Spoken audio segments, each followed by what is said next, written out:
À présent, les doigts d'or des artisans de l'art, ce sont eux qui permettent à nos monuments historiques de traverser les âges. Dans l'Orne, une région riche en patrimoine, leur rôle est tout à fait majeur. Reportage en Basse-Normandie d'Anne-Marie Blanchet et Jean-François Drouillet.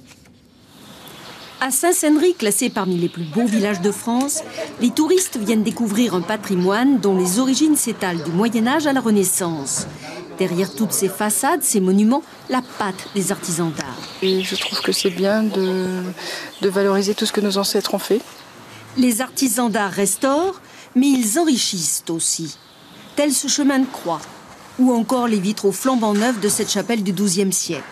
Pure création d'artisans locaux.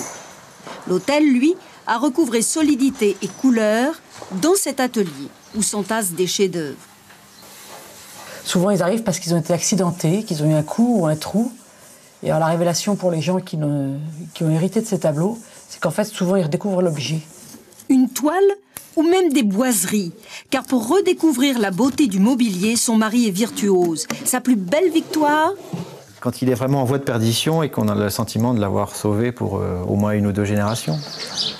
En valorisant le patrimoine, les artisans d'art rendent palpable un vécu, une histoire, comme celle de cette auberge d'artistes avec son enseigne refaite à l'identique. C'est cela que cherchent les visiteurs, et plus ça vit, plus ils apprécient. Il s'agit par exemple d'une grange d'il y a 5 siècles. Ce qui est formidable, c'est de pouvoir en faire une salle où on accueille des visiteurs avec toutes les technologies modernes. Il ne s'agit pas de faire des musées de tous les beaux bâtiments. Mais certains métiers d'art se meurent. Forgeron, par exemple. Une tâche rude, éprouvante, trop peut-être. Il n'y en a plus que quelques dizaines en France. Roland Fornari est de ceux-là. Il n'a pas Internet, pas de carte de visite, pas d'enseigne. Mais il croule sous les commandes et se bat pour sauver son métier. Il durera autant qu'il y a des gens qui voudront le faire. On n'est pas dans un souci de rentabilité, on est dans un souci de bel ouvrage. Donc on n'est plus reconnu par les chambres de métiers ou commerce. Il n'y a pas de filière pour aboutir à nos métiers. 10 ans qu'il travaille pour le château de Carouge, classé monument national.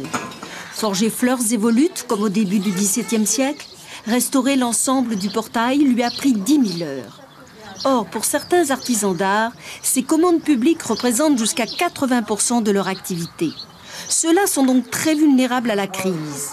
Quant à rétablir l'équilibre avec la clientèle privée, selon ce couvreur, ce n'est pas gagné. Les baisses de crédit risquent d'être à la fois pour le privé et pour le public.